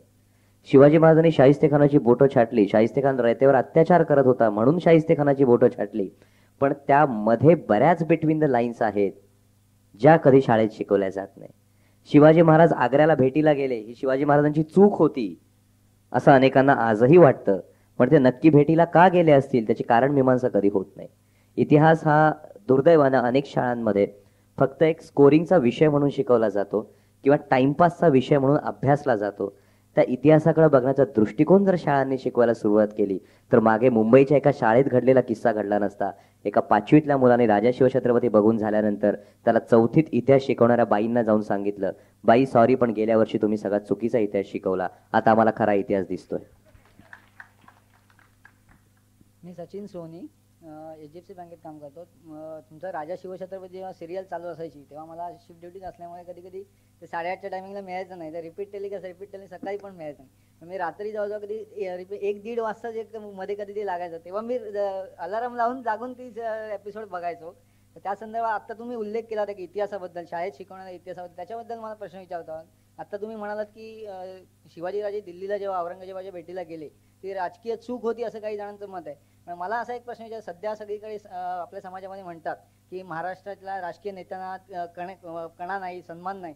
तर मला एक्झॅक्टली म्हणायचं आहे की जेव्हा शिवाजीराजे आग्र्याला ह्याला भेटीला गेले औरंगजेबाला तेव्हा त्यांना माहिती होतं की औरंगजेब हा फार कपटी राजा आहे, तो त्यांना कैद करणं त्यांना पूर्ण कल्पना होती. पण एक्झॅक्टली शिवाजी राजा तिकडे जाऊन त्यांच्या समोर त्यांच्या नजरेला नजर देऊन त्यांना भिडले तर त्यांच्या ऍक्च्युली त्यांच्या मागची मानसिकता त्यांची काय असेल किंवा त्या महाराष्ट्राला त्यांना काय म्हणजे त्यांची मेंटॅलिटी काय असेल ती भूमिका घेण्यामागची तुमच्या मते? जर तुम्ही इथे तुमच्या वाडीत एखादी चळवळ निर्माण केली तर ती मला दादरमध्ये कळेल?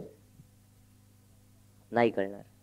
जिथे व्याख्यानमाला होते ही जर सगळ्या प्रेसवाल्यांनी सांगितलं आम्ही ती कव्हर करणार नाही तर ती इतर कुठे कळेल? मला वाटतं शिवाजीराजांची एक प्रामुख्याने एक भूमिका होती की त्यांची बाजू किंवा काबूल ते बंगाल एवढी सल्तनत असलेल्या औरंगजेबाला सुद्धा कुणीतरी समर्थपणे तोंड देऊ शकतो. हे जेव्हा त्याच्या निवडलेला प्रसंग खूप सुंदर आहे. औरंगजेबाचा राज्यारोहणाचा दिवस आहे. सगळीकडून दूत येणार आहेत, सगळीकडून राजे येणार आहेत, सगळीकडून त्यांचे राजपुतानातले मांडलिक राजे येणार आहेत, सगळे पाहुणे असणार आहेत आणि त्यावेळी तिथे शिवाजीराजे ब्लास्ट होत आहेत. शिवाजी राजांना जर ब्लास्ट व्हायचं होतं तर आग्र्यात शिरल्या शिरल्या अपमान झाला होता, तिथेही ब्लास्ट होऊ शकले असते. तो संपूर्ण राग ऐन दरबारात येईपर्यंत तो झाकून ठेवणं, त्यातही दिवाने आम मध्ये ते भेटू शकले असते. भेट खरी ठरली होती दिवाने आम मध्ये, पण ते दिवाने आम मध्ये भेटले नाहीत, कारण दिवाने आम मध्ये सामान्य तिथली रयत होती. सागदी साधे साधे सरदार दरकार हे सगळे होते. त्यांनी मुद्दाम उशीर केला, जर तुम्ही शांतपणे वाचलं तर, आणि ते औरंगजेबाला भेटले दिवाने खास मध्ये, जिथे सगळ्या देशोदेशीचे राजे होते, मोठमोठे सरदार दरकार होते, आणि तिथे त्यांनी स्वतःचं नाणं वाजवून दाखवलं आणि उभ्या जगाला कळलं की दख्खनमध्ये असा कोणीतरी राजा आहे जो औरंगजेबाच्या नजरेला नजर देऊन त्याचा पाण उतारा करून इथून निघून जाऊ शकतो. ही पहिली पॉलिटिकल मूव्ह होती. त्यातली दुसरी मूव्ह ही फार गोड आहे, ती म्हणजे संभाजीराजांना घेऊन जाणं.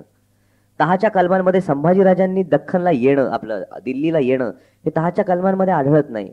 तरी सुद्धा ते संभाजीराजांना घेऊन गेले की स्वराज्याच्या भावी राजाला त्याचा शत्रू नेमका कोण आहे, त्याचा कारभार कसा चालतो, नक्की त्यातून काय निर्माण होतं, हे सगळं दाखवण्यासाठी ते शिक्षण जे त्यांनी द्यायचं ठरवलं, ते संपूर्ण शिक्षण म्हणजे संभाजीराजांना घेऊन जाणं. आणि त्यामुळे एवढा पुढचा विचार करून जर शिवाजी महाराज जात असतील तर मला वाटत नाही ती राजकीय चूक असेल.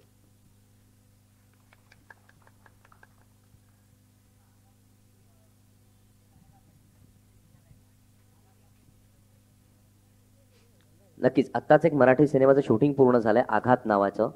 त्याला विक्रम गोखले हे दिग्दर्शक म्हणून पदार्पण करतायत आणि फार गोड मेडिकल स्टोरीवर एक खूप सुंदर सिनेमा तयार झालाय. मी काम केलंय म्हणून सांगत नाही, पण खरोखर एक छान सिनेमा तयार झालाय. शिवाजी महाराजांवरच आणखी 2 खूप सुंदर चित्रपट तयार होत आहेत. त्यामधला एक हिंदी आणि मराठी असं बायलिंग्वल असेल. आणखी मराठी चित्रपटसृष्टीत मराठीमध्ये आणखी एक 3 ते 4 सिनेमे पाईपलाईनमध्ये आहेत आणि हिंदीमध्ये सोशल म्हणजे सामाजिक भूमिकेत जाण्याचा विचार आहे. संधीची वाट बघतोय, खोटं नाही सांगणार.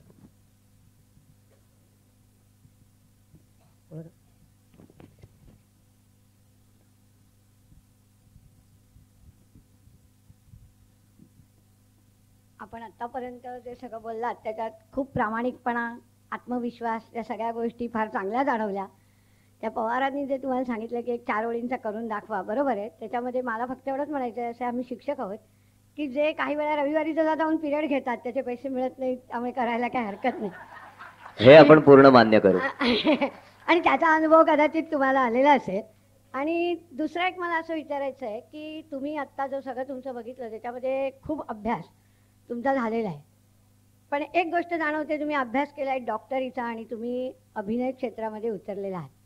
जे तुम्ही मगाचपासून अनेक वेळा सांगितलं की मी अभ्यासाचा मला असा उपयोग झाला याचा, पण ह्याकरता मेडिकल अभ्यासाचा उपयोग किती आवश्यक होता. आणि मला असं त्यामुळे पुढचा असा हा विचारायचा आहे की तुम्ही म्हणता की खरोखरच तुम्ही मेडिकलची सीट फुकट घालवली की नाही, याच्याबद्दल तुमचंच मत दिलं ते जास्त बरं होईल. मग ह्याच्यामध्ये कारण अभिनयाची पण तुम्ही तितकेच म्हणजे मला वाटतं लहानपणापासूनच आहे की तुम्ही जे एवढा शिवाजी पाठ केल्यासारखा आहे. आम्ही 4थीला शिवाजी शिकवला, 5वीला शिकवला, 7वीला शिकवला, 9वीला शिकवला आणि नंतर कॉलेजमध्येही शिवाजी शिकवला. ह्या सगळ्यामध्ये शिवाजीच्या वेगवेगळ्या भूमिका आम्हालाही माहिती आहेत, पण तुम्ही त्या प्रत्येक भूमिकेशी समरस झालेले आहात. संभाजीच्या प्रत्येक भूमिकेशी तुम्ही समरस झालेले आहात की शिवाजी आणि संभाजी दोन्ही उभं राहिल्यानंतर तुम्हाला त्यात काय वाटतंय हे आम्हाला समजू शकतं. आणि म्हणून खरोखरच प्रामाणिकपणाने तुम्ही तुमची डॉक्टरकी हे खरोखर याच्याकरता दुसरंही शिक्षण चाललं असतं ना, म्हणजे मेडिकलच घेण्यामागे काही विशेष उद्देश होता किंवा तुमची प्रामाणिक भूमिका सांगितली ते जास्त बरं होईल. एका प्रश्नाचं उत्तर तुम्ही स्वतः दिलं, ते म्हणजे की मेडिकलच्या शिक्षणाचा खरंच फायदा झाला का. तुम्ही म्हणता तुम्ही एवढं वर्ष शिकवल्यानंतर तुम्हाला आज माहिती आहे आणि मी तोंडपाठ म्हणून दाखवू शकतो. मग मेडिकलमध्ये 1,500 पानांची पुस्तकं पाठ केल्यानंतर हे सगळं लक्षात घेणं खूप सोपं होतं. किंवा मेडिकलमध्ये अभ्यास करण्याची एक विशिष्ट पद्धत असते. कुठल्याही आजाराचं कॉज असतं, मग सिम्पटम्स असतात, मग त्याचं डिफरन्शियल डायग्नोसिस असतं आणि मग फायनल डायग्नोसिस येतं. त्यामुळे एका विशिष्ट पद्धतीने कुठल्याही गोष्टीचा अभ्यास करणं हे सोपं जातं. त्याहीपेक्षा महत्त्वाचं म्हणजे सायकोलॉजिकल ग्राफ शोधणं. एखाद्या कॅरेक्टरचा सायकोलॉजिकल ग्राफ, त्याची मानसिक भूमिका काय असेल याचा विचार करणं. मला असं वाटतं की त्यामुळे या शिक्षणाचा फायदा होतो. दुसरं तुम्ही म्हणता की मेडिकलची सीट वाया घालवली का? म्हणजे आत्ताही तुम्ही जर मला कुठल्याही 5-6 डिसिजेसचे सिम्पटम्स आणि ट्रीटमेंट विचारली तर मी सांगू शकतो. मेडिकलला कलाकारांचा येण्याचा एक खूप मोठा स्वार्थ असतो. त्यामध्ये एक असतं की अभिनयाचं दुकान चालेल की नाही ते कधी माहीत नसतं. ते चाललं तर म्हणजे आपल्याला प्रामाणिकपणे सांगतो, मला अनेक जण भेटतात, मला अभिनय क्षेत्रात करिअर करायचं असं म्हणणार आहे. त्या प्रत्येकाला मी हेच सांगतो की तुम्हाला एक शाहरुख खान सुपरस्टार दिसतो, पण त्याच्यामागे कमीत कमी 1,00,000 शाहरुख खान होण्याच्या नादात बर्बाद झालेले असतात. तुम्हाला एक अमिताभ बच्चन सुपरस्टार दिसतो, त्याच्यामध्ये कमीत कमी 10,00,000 अमिताभ बच्चन होण्याच्या नादात बर्बाद झालेले असतात.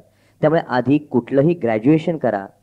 जर हे क्षेत्रात तुम्ही अयशस्वी झालात तर तुमच्या पोटापाण्याची सोय होईल याची शाश्वती बाळगा आणि मग या क्षेत्रात या. दुसरी गोष्ट, जर मी इंजिनियर झालो असतो तर आत्ता मी कॉन्फिडेंटली सांगू शकलो नसतो मी माझ्या क्षेत्राकडे पुन्हा जाऊ शकतो. मेडिसिन, प्रामाणिकपणे सांगतो, मेडिसिन चूज करण्याचं कारण हे होतं की MBBS नंतर आता जर मला 5 वर्षांनी कंटाळा आला अभिनयाचा, मी पुन्हा डॉक्टरकीकडे वळू शकतो. इतकी कम्फर्टेबल फील्ड आहे. त्यामुळे हे सुद्धा मेडिसिननी शिकवलं की गॅम्बल खेळताना विचार करून गॅम्बल खेळायचं असतं आणि पेशंटचा तोटा कधीच नसतो. तर आता कुठेतरी थांबण्याची नाही. बरोबर. नमस्कार. शूटिंग दरम्यान आपल्याला असे बरेचसे अनुभव आले असतील, पण एखादा खास अनुभव जो तुम्ही कधीच विसरू शकणार नाही असा एखादा सांगितलात तर, आणि ज्या सेटवर गमती जमती घडतात त्यापैकी काही? नाही, सेटवर खूप कमी गमती जमती आहेत खरं तर, कारण आम्ही खरेच खूप सिरियसली शूटिंग करायचो. शूटिंगच्या दरम्यान आलेले अनुभव मात्र खूप आहेत, खूप अनुभव आहेत. म्हणजे अफजल खानाच्या वेळेचा प्रसंग तुम्ही पाहिला की नाही मला आठवत नाही, की सगळे सरदार जेव्हा हात पाय गाळून बसलेले असतात आणि शिवाजी महाराज भवानी मातेशी संवाद साधतात, असा तो प्रसंग होता. तो प्रसंग टेलिकास्ट झाल्यानंतर मला एक फोन आला. मला अजूनही आठवतं, मी ड्राईव्ह करत होतो आणि मला फोन आला की राजे तुम्हाला कधी महाराजांनी दृष्टांत दिलाय का? मी जाम हसलो. म्हटलं असं कधी नसतं, असं काय असतं का? म्हणजे नाही, तुमचं काम बघितलं का असं वाटतं का रात्री महाराज येतात तर तुम्हाला सांगतात काय घडलं होतं आणि दुसऱ्या दिवशी तुम्ही ते करून दाखवता. अगदी म्हणजे साधारण असा एक तो आवाज होता. पण मला खरंच प्रामाणिकपणे असं वाटलं की मला महाराज भेटतात का? आणि मी विचार केल्यावर मला खरंच असं वाटलं की हो, मला शिवाजी महाराज भेटतात. म्हणजे ही मालिका 350 वर्षांनंतर सुद्धा तितक्याच भक्तिभावानं बघणारे लोक भेटतात आणि त्यांच्या डोळ्यातून मला शिवाजी महाराज भेटतात. म्हणजे लोकसभा इलेक्शनच्या वेळी मला एक फोन आला होता. फोन बँगलोरवरून आला होता. हा त्यांचा मोठेपणा आहे. सुधा मूर्तींनी एकदा फोन केला होता आणि त्यांनी फोनवर सांगितलं की मी सुधा मूर्ती बोलते, आज मी डोळे झाकले आणि शिवाजी महाराज हे शब्द कानावर पडले तर तुमचा चेहरा पुढे डोळ्यापुढे उभा राहतो.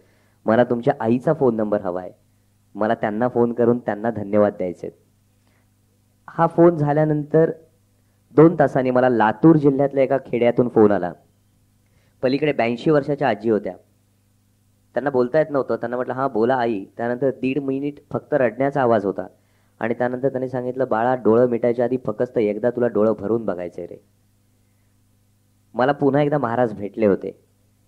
सुधा मूर्तींच्या फोनमध्ये आजच्या प्रभावशाली व्यक्तींवर सुद्धा प्रभाव टाकणारे महाराज भेटले होते आणि नंतरच्या फोनमध्ये की आज डोळे मिटायच्या आधी एकदा डोळे भरून बघावं असं एका आईला वाटावं असं वाटायला लावणारे महाराज भेटले होते. त्यानंतर कोल्हापूरला महालक्ष्मीच्या दर्शनासाठी मी गेलो होतो. तिथे बेळगाववरून एक ताई आल्या होत्या. मी दर्शन घेऊन प्रदक्षिणा घेत होतो आणि त्यांनी 6 महिन्याचं मूल माझ्या पायावर ठेवू पाहिलं. मी पटकन मागे सरकलो, पण मी जिथून सरकलो तिथे मला पुन्हा महाराज भेटले होते. आजच्या आईला सुद्धा आपलं मूल ज्याच्या स्वाधीन करून टाकावं असं वाटतं असा राजा होता ते महाराज मला भेटले होते. त्यानंतर रोह्यावरून मला एक फोन आला होता एका मुख्याध्यापिकेचा. त्यांनी सांगितलं मी रोज पूजा करते, मी रोज देवाकडे प्रार्थना करते आणि देवाकडे एकच मागणं मागते की पुढल्या जन्मी तुम्ही माझ्या पोटी जन्माला यावं. आणि तिथे मला आजपर्यंत शिवाजी जन्माला यावा पण तो दुसऱ्याच्या घरात ही मानसिकता बदलवून टाकणारे महाराज तिथे भेटले होते. फक्त आता जाता जाता रविवारचा तास म्हणून एक शेवटची कविता सादर करतो. ही कविता खरंच खूप जवळची माझ्या. या संपूर्ण प्रवासात ही कविता माझ्या ND स्टुडिओतल्या जिमच्या आरशांवर होती, माझ्या वॉर्डरोबवर होती. ही कविता मला माझ्या एका शिक्षिकेने भेट दिलेली. माझं पहिलं अभिनयाचं पारितोषिक म्हणून नटसम्राटचं पुस्तक मला मिळालं होतं.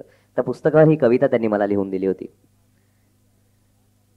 ध्येय माझे सूर्य आणिक वाट आहे प्रकाशाची, ध्येय माझे सूर्य आणिक वाट आहे प्रकाशाची, वेग माझा वायूचा अन उर्मी आहे तारुण्याची.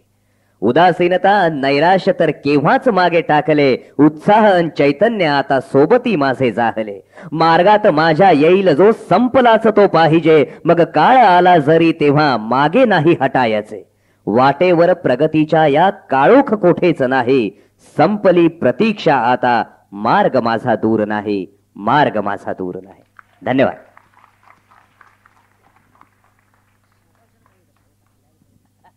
मी आता एक प्रश्न नाही, परंतु एक शंका आहे ती विचारतो.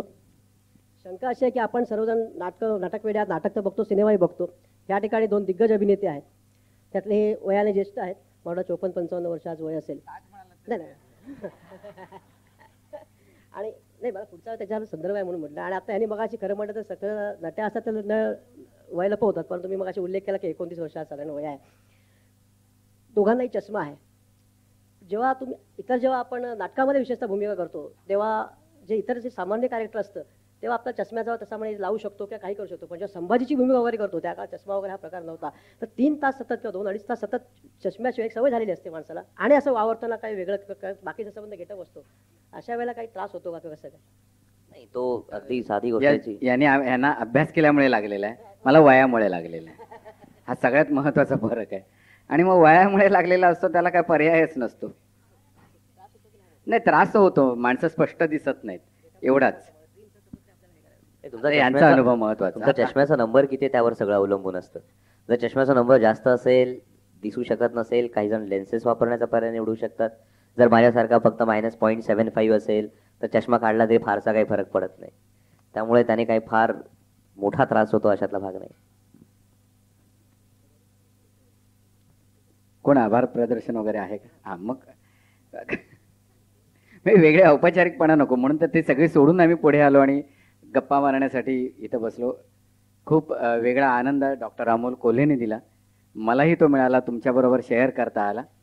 या व्याख्यानमालेमुळे पुन्हा एकदा या मराठी माणसं असलेल्या एका ठिकाणी पुन्हा येता आलं, या असंच टिकावं यासाठी ईश्वरचरणी शिवाजी महाराजांच्या चरणी प्रार्थना करतो आणि आपली रजा घेतो. त्या अगोदर आभारच. अतिशय उत्तम अशी मुलाखत आपण या ठिकाणी ऐकली, खुलत गेलेली मुलाखत. सुरुवात जेव्हा झाली तेव्हा डॉक्टर म्हणत होते की मी न्यूरोसर्जन होणार होतो किंवा त्याच दिशेने त्यांची वाटचाल चालली होती. परंतु तशी जरी नाडी नाही सापडली तरी अशा तऱ्हेने तुम्हाला रस सापडली असं म्हणायला काही हरकत नाही प्रेक्षकांची. काल या ठिकाणी श्री राजीव तांबे यांचं बाल शिक्षण तज्ञ होते, त्यांचं मुलांसोबत शिकण्याच्या पद्धती या विषयावरती एक व्याख्यान झालं होतं. आणि आपल्या मग अशा एकंदर बोलण्यातून वगैरे त्यातले बरेचसे पॉईंट पुन्हा एकदा करून कसं म्हणजे एकंदर काय चाललं त्याला काही उत्तर आहेत ती सुद्धा या ठिकाणी आता पुन्हा एकदा रिपीट झाली. चांगल्या उत्तम प्रकारे लोकांपर्यंत पोहोचलेला आहे तो संदेश. आपण मगाशी बरेचसे उल्लेख केले अभ्यासाचे, म्हणजे शिवाजी हे कॅरेक्टर जेव्हा आपण बरेचसे वाचन पण झालेले, पण माझ्या वाचनात एक पुस्तक आलं वसंत कारेंकरांचं आहे, छोटंसं पुस्तिका आहे. आता याच्याला नाव आठवत नाहीये, परंतु जेव्हा रायगडला जेव्हा जागे ते नाटक लिहिलं त्याच्या त्याने अतिशय प्रचंड अभ्यास केला होता सर्व बाजूने की ही भूमिका कशी असेल, महाराजांची भूमिका कशी असेल, हे कसं असेल, याची पुस्तिका अति छापलेली आहे. त्यात त्यांनी असा उल्लेख केला होता की वाघनख, जेव्हा याचा वाघनख हे जे हत्यार आहे वापरलं गेलं, ह्यापूर्वी कधी कुठे इतिहासात असं वाघनखाचा उल्लेख कुठेही नाही. आणि महाराजांची एक पद्धत होती की एकदा वापरलेली युक्ती परत वापरायची नाही. आणि वाघनख हे त्याच्यानंतरच्या काळात कुठेही वापरलेलं नाही. हे त्याने स्पष्ट असं म्हटलं की हे फक्त त्यांनी स्वतः बनवून घेतलेलं, त्यांच्या स्वतःच्या कल्पनेप्रमाणे बनवून गेलं असं एकमेव हत्यार होतं की त्यांनी अफजल खानाचा कोथळा बाहेर काढला. अशा तऱ्हेने त्यांनी त्याचा अभ्यास होता. शिवाय तो महाराज आपण म्हणा ते आपल्या पेटारतून पळून गेले वगैरे हा जो विषय आहे त्यात त्यांनी झालं की पेटारतून पळून जाणे असं काही तेवढं हे वाटत नाही, कारण अजूनही म्हैसूरच्या त्या राजवाड्यामध्ये त्या ह्याच्यामध्ये त्या काळी जे मिठाईचे पेटारे देण्यात होते ते अजून ते ठेवलेले आहेत. त्यांचे एकंदर साईज आणि एकंदर हे बघितलं तर तितकं सहज शक्य नव्हतं. परंतु महाराज त्यांनी बरं यांच्याकडून जे कर्जबिर्ज घेतलं होतं या सर्वाचा वापर त्यांनी केला होता. आणि तेव्हापासून देवाणघेवाण ही काही आहे पद्धत ती चालू होती आणि त्याचा सर्वाचा अभ्यास करूनच त्यांनी त्यातून प्लॅन केला असावा. अशा तऱ्हेचा पूर्णपणे अभ्यास त्यांनी त्या ठिकाणी केला होता. मित्रांनो, या ठिकाणी आज आपल्या सर्वांच्या विनंतीला मान देऊन खास आपल्यासाठी अत्यंत बिझी शेड्यूलमधून वेळात वेळ काढून डॉक्टर अमोल कोल्हे या ठिकाणी आले. त्याचप्रमाणे त्यांची मुलाखत घेण्यासाठी म्हणून खास प्रमोद पवार साहेब इथे आले. या दोघांचा या ठिकाणी मी टोपेवाला ज्ञान मंडळातर्फे आपल्या सर्व गिरगावमध्ये आभार मानतो. आपण या ठिकाणी आजचा कार्यक्रम संपवणार होतो. उद्या या ठिकाणी